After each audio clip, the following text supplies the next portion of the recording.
I don't know why people are always hesitant to think that maybe I'm not at the hospital anymore. I've had a couple people ask me that today. I am coming up on being there full-time 5 years, and I'm not going to go anywhere unless they run me off. I love what I do. I've taken care of some of you while you've been in there as patients and part of your families, and it's neat to see a lot of the faces that I see once a year here. I made the comment earlier, I think Kevin always goes on vacation around July 4th. And he'll shoot me an email that says, hey, are you available July 4th weekend? And I think Stephen probably preached last weekend, didn't he? Yeah, it's always the Stephen Corey show. Well, it's great to be with you. For those of you that don't know me, before I was at the hospital, I preached at Rocky Fork Church of Christ, north of town, and was there for just over 7 years. I now have a junior high daughter. That's fun. She starts 7th grade this year, and I have a 10th grade daughter, and my wife and I are coming up on 18 years of being married. So that's a little bit about me, to kind of tell you where I'm at and where I'm coming from. Have you ever opened your mouth and completely put your entire foot in it? I walked up to a young man that had just graduated high school. He attends Crossroads. And I said, Ryan, what are you going to do? Where are you going this fall? Do you have a job? And then I realized he'd probably answered that question 20 times before I got to his graduation reception. And the poor kid didn't have an answer. And I felt this big. I'm like, why did I put him on the spot? Any of you been on that spot? Somebody asks you, you have no answer. He's 18 years old. He doesn't know what he's going to do. He was in a bad job situation, even as an 18-year-old out of high school. And as he told me the story, I felt smaller and smaller and smaller. The gentleman he was working for, we could say, didn't treat him very well. When you work and don't get paid, there's a problem. That was the problem he was in the middle of. Fast forward to last night, we got to spend time with Ryan and his family. His mom died of cancer approximately 3 or 4 years ago. His dad is now dating, and he had his girlfriend with him last night at a picnic. And I always thought this guy was one of those real quiet guys at church.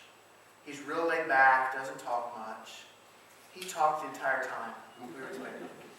Never stopped telling stories. He's driven truck delivering different items in Columbus. His first trucking job was in New York City. He was robbed once when he worked in New York City. Gunpoint. And you would think he just tells story after story, and the things that he has seen just blow me away. So I got to just sit back and enjoy listening to him last night. This morning, I'm going to try to tell you a story. Don't know how well it will go. Don't know where you're at in life. Don't know how God's using you. But we're going to figure out how he can, and the fact that he might. Might use you when you least expect it. Stephen shared that I attend Crossroads Christian Church. I'm kind of on staff, not really on staff. You guys ever had one of those part-time jobs? You kind of work, but not. So it depends on when I'm asked to preach. I preach probably 8 or 9 times a year just to fill in. About a month ago, Chuck, the normal minister, the one that preaches most of the time, his father-in-law had passed away. I drove by his house Saturday morning and I thought, if my father-in-law passed away, I would want somebody to say, hey, don't worry about anything this weekend, we'll take care of it. So I called Chuck and I said, Chuck, I'm going to preach tomorrow if that's okay for you, just to give you a chance to take care of your family. And for a minute he kind of paused and he didn't really want me to. And then I pushed him a little bit and said, just let me, don't worry about it. And he said, okay. Well, I had nothing ready. I just said I was going to preach, but I had nothing ready. I was getting ready to go to church camp, so I dug through my lessons I was going to use at church camp and thought, how can I take one of these and kind of tweak it a little bit for church? So I did that. I got ready for Sunday morning. When we sing in the morning, the lights are down. There's a band up front. We have no windows in our building, so it's very dark. Well, during our song service that morning, all of a sudden I heard somebody scream, turn on the lights. Well, that never happens. So we turn on the lights. There's a lady laying on the floor between 2 rows, and there's people all around her. We'll come back to that part of the story.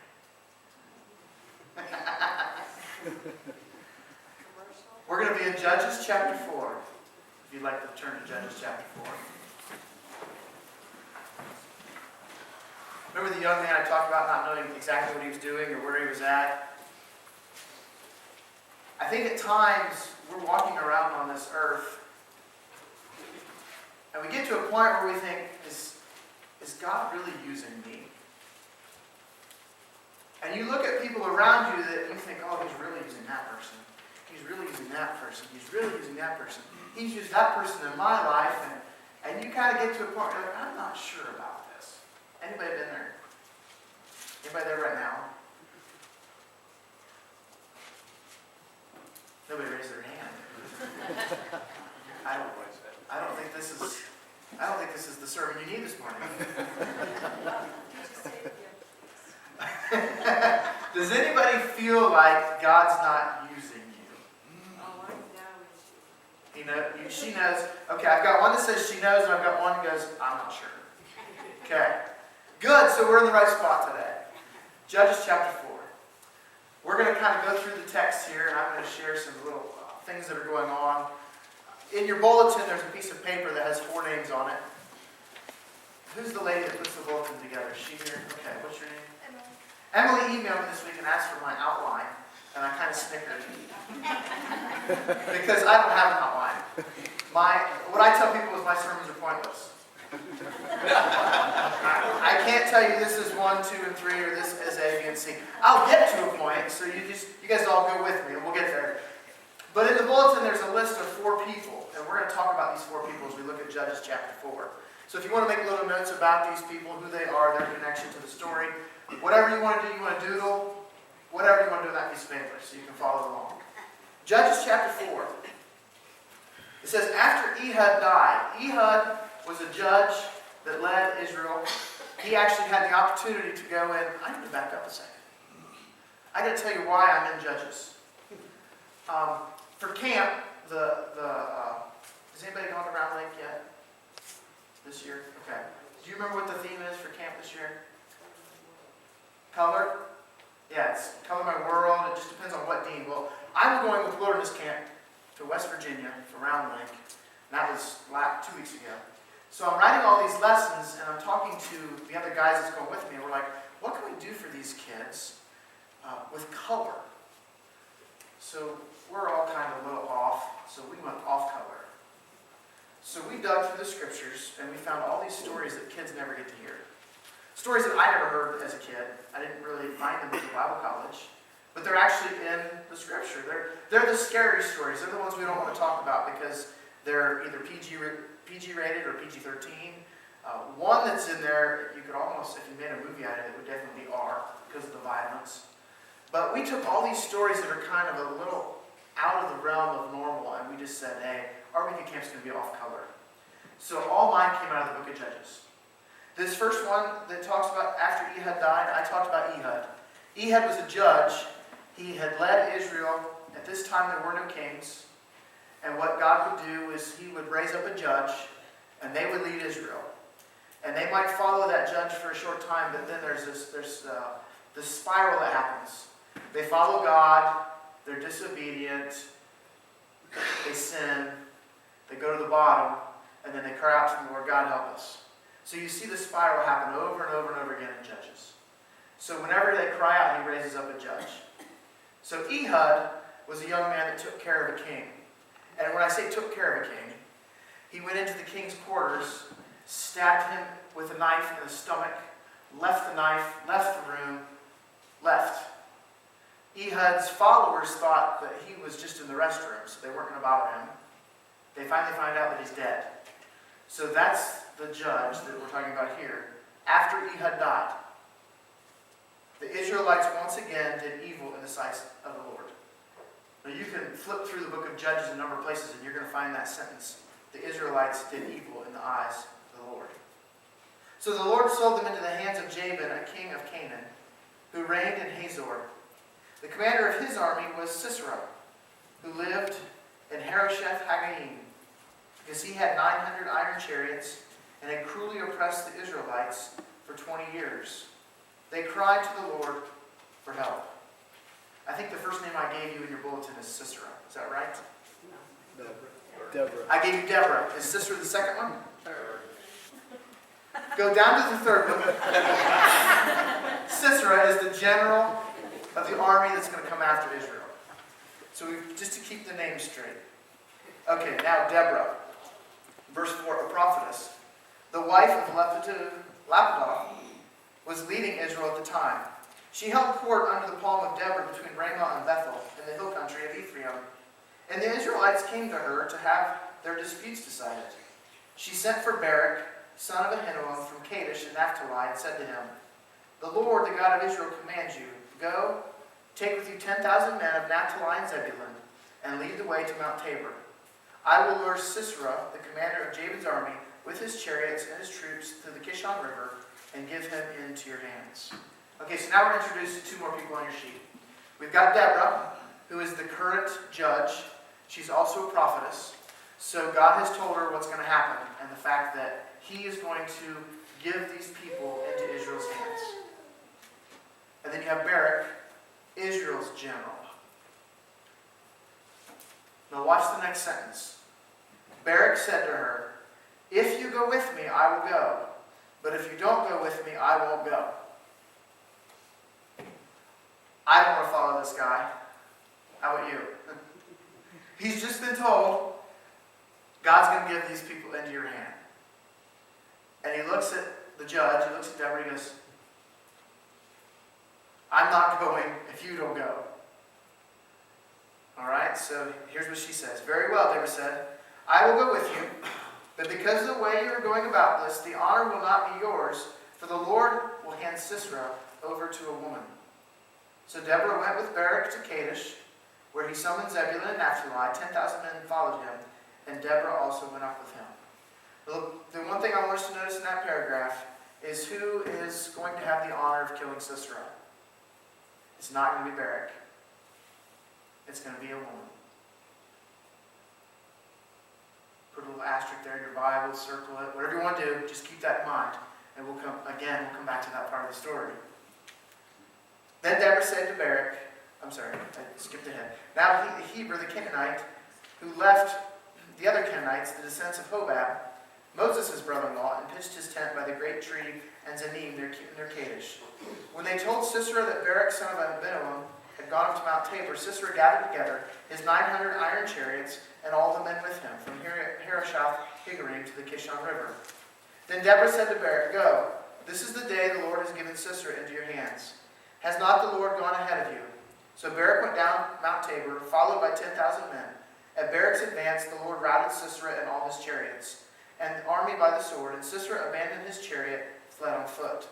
But Barak pursued the chariots and the army as far as Harosheth-Haggorim. All the troops of Sisera fell by the sword. Not a man was left. I want to put this battle kind of in perspective for you. We've got 10,000 men going up against 900 chariots. Now, to put that in perspective with today, what do you think we compare a chariot back then to something in the army today? I heard it. A tank.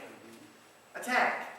So you've got 10,000 men going up against 900 tanks. Now, I know the number's bigger, but I don't know how many men it would take to take over a tank. I don't know what kind of weapons they have. I'm going to go with the tanks.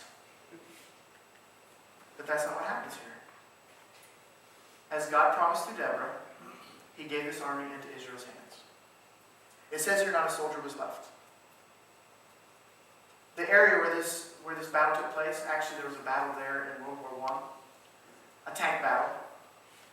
And it made all of the tanks, because of a rain and a flood in that general area, it made all the tanks useless. The Hebrew words that are going on in this specific paragraph are the same ones that go on in Exodus when the Red Sea collapses on the chariots of Pharaoh. So God hindered these chariots useless. He gave this army into the Israelite army, except one guy. General Sisera is still on the run. Sisera fled on foot to the tent of Jael, the wife of Heber the Canaanite. because there were friendly relations between Jabin, the king of Hazor, and the clan of Heber, the Canaanite. Jael went out to meet Sisera and said to him, "Come, my lord, come right in. Don't be afraid." So he entered her tent, and she put a covering on him. "I'm thirsty," he said. "Please give me some water." She opened a skin of milk, gave him a drink, and covered him up. "Stand in the doorway of the tent," he told her. "If someone comes by and asks you, 'Is anyone here?' say no." So Sisera runs to this tent. It's somebody that he knows. He asked for him to protect her. Everybody look up at me. Don't read ahead. Don't read ahead. Don't read ahead. You ruined it, didn't you? You already read ahead to see what's going to happen. You're those people that reads the end of the book. There is this guy. He comes into this tent. Jael, this lady, says, I will give you something to drink. I'll take care of you. He actually lays down and takes a nap. Now, hospitality of the day is no matter who came to you, you showed hospitality and you protected them. You took care of their needs. Sisera knows that. He's taking advantage of her. And he tells her, if anybody comes to the door of the tent, tell them there's nobody here. So he's really trying to take advantage of her, that he's asking her to lie. Okay, then we get to the exciting part.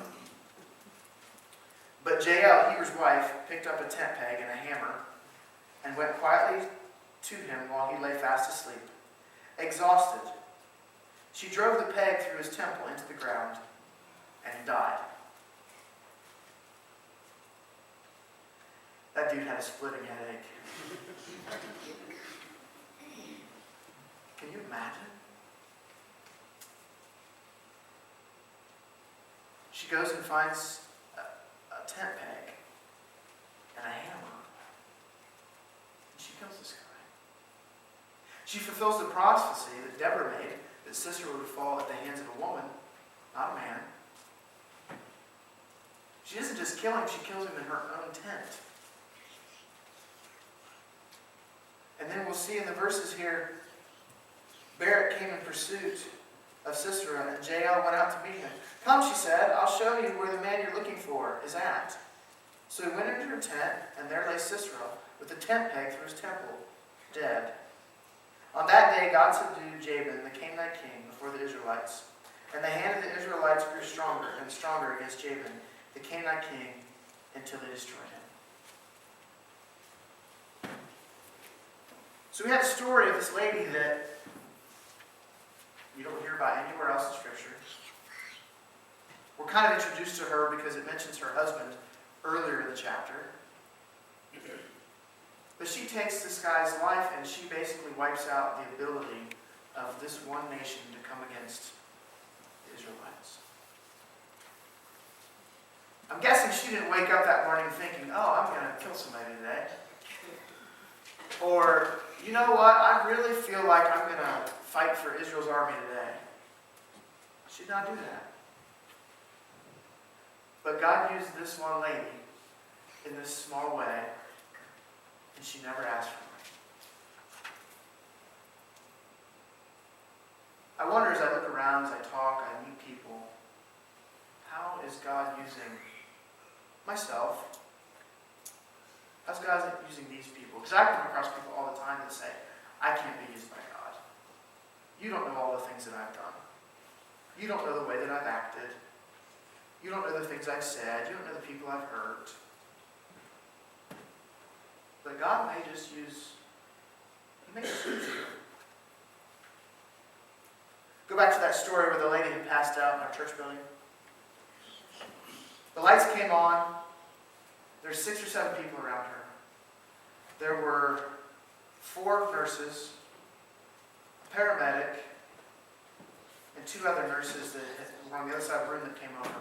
This lady couldn't have had better first responders. We're all sitting there because what are you going to do at church when there's somebody on the floor? You don't keep singing. Well, the first thing we did is we prayed and waited for the squad to get there. Interesting, the 4 nurses and the paramedics were in the building. The paramedic had just come off of a 24-hour shift. He normally doesn't come to church right after a 24-hour shift, but he did. His wife would not have been there. She's one of the nurses if he hadn't been there. The other 3 nurses, 2 of them were there all the time. The other one was just a visitor. But the lady that really got me was the one that screamed to turn the lights on. Because afterwards, because I preached this same sermon after all this happened, afterwards she comes up to me and she says, "Corey, that's exactly what I needed to hear today." She goes, "I'm in a spot in my life where I don't know if I'm in the right job. I don't know if I'm doing the right thing with my life. I feel like God's trying to use me in a different way, and I don't know which way to go." I said, "Well, none of us know which way to go sometimes. But God seems to allow things to happen in our life and cross our paths with people that we're able to minister to. And He uses us in great ways that we don't even know about." You guys are talking about VBS. I don't know how many kids you have during VBS. But I do know that is the one time during the year that some of those kids are around Christians and get to hear the stories and get to understand who Jesus is. The seeds that you guys are going to get to plant next week cannot even be measured. So if I haven't convinced you yet that God can use anybody, listen to this list. If you feel like He can't use you, remember these people. Noah was a drunk. Abraham was too old. Isaac was a daydreamer. Jacob was a liar. Leah was ugly. Joseph was abused. Moses had a stuttering problem. Gideon was afraid. Samson had long hair and was a womanizer. Rahab was a prostitute. Jeremiah and Timothy were both too young. David was an adulterer and a murderer. Elijah was suicidal. Isaiah preached naked. Jonah ran from God. Naomi was a widow. Job went bankrupt. John the Baptist ate bugs. Peter denied Christ. The disciples fell asleep while praying. Martha worried about everything. The Samaritan woman was divorced, not just once, but more than once. Zacchaeus was too small. Paul was too religious. Timothy had an ulcer. And Lazarus, he was dead. If you don't think you can be used, that's quite a list of company that we could be involved in, huh? And I don't think there was one thing that happens in our lives that these guys didn't cover. So when you think you can't be used of God, I want you to think about JL. I want you to think about this one lady that God used. I want you to think about the people that you might interact with and not even, you don't know what you're doing or saying that's going to impact them. But on down the road you may. I had the honor of doing a funeral for a lady not too long ago named Linda. Linda and her husband have never had children, married 63 years. Actually, we celebrated their 63rd wedding anniversary in hospice. And Linda and her husband are those type of people that they stick to themselves. They didn't have a lot of friends. And they didn't want to have a funeral service. But the coaxing of some friends and family, they said, "Yeah, you really need to do something." They didn't think anybody would show up. So I'm standing graveside, and there's probably 60 people gathered around this grave on a Saturday morning. That's a large crowd for a graveside. Linda had an impact on more people than she ever knew when she was living. Just the way that she approached life, how happy she was, how much she liked to help other people. She never realized that when she was living on this earth. So my challenge to you guys this morning is, maybe God's using you and you just don't realize it. He could be impacting others through you. Let's pray. Gracious God, we thank you so much, Lord, for the opportunity to be here. Lord, I thank you for this place. Lord, I thank you for these people. I thank you for their love for you. Lord, as we contemplate and think about our own struggles in life and where we fall short, Lord, we know there's a great amount of forgiveness and grace because of your Son. Lord, I pray that we don't beat ourselves up when we don't think we're making a difference. Lord, to understand that there are small things in life that we could be doing that we don't realize the great impact they could make. Lord, I pray that you just continue to use us. Lord, for the benefit of your kingdom, for more to come to know you, And Lord, for, as I said with VBS next week, planting seeds, Lord, reaching out to the young people in this community. Lord, just help us continue to live a life to glorify you. Lord, I thank you for this time. I thank you for your Son. In his name we pray. Amen.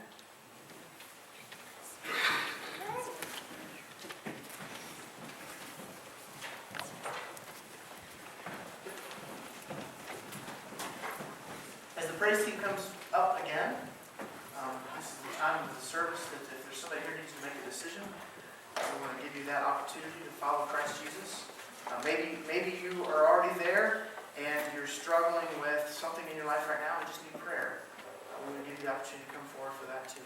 At this time, if you would stand with us. If there's someone here that needs to make that decision for Christ today, to turn away from your past life and move forward with being focused on Christ, being immersed into Him for forgiveness of sins and the gift of the Holy Spirit. If there's one here today that wants to make that decision, during this song is the time to come forward. We do an invitation hymn without him in 504.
Brian has some VBS announcements. She must be in the nursery. I think it's Saturday. We'll have some sort of decorating party. Saturday 1 to 4 Yes. is the decorating party here. 1 to 4.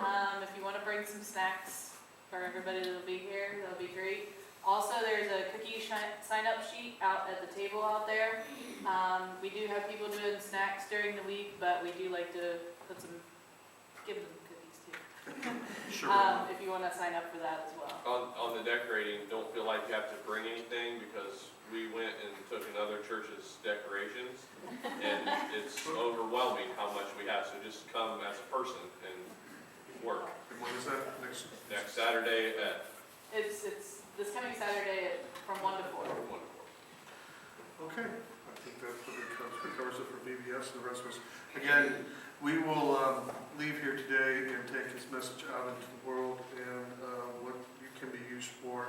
And we will end with, we will stand number 417 twice.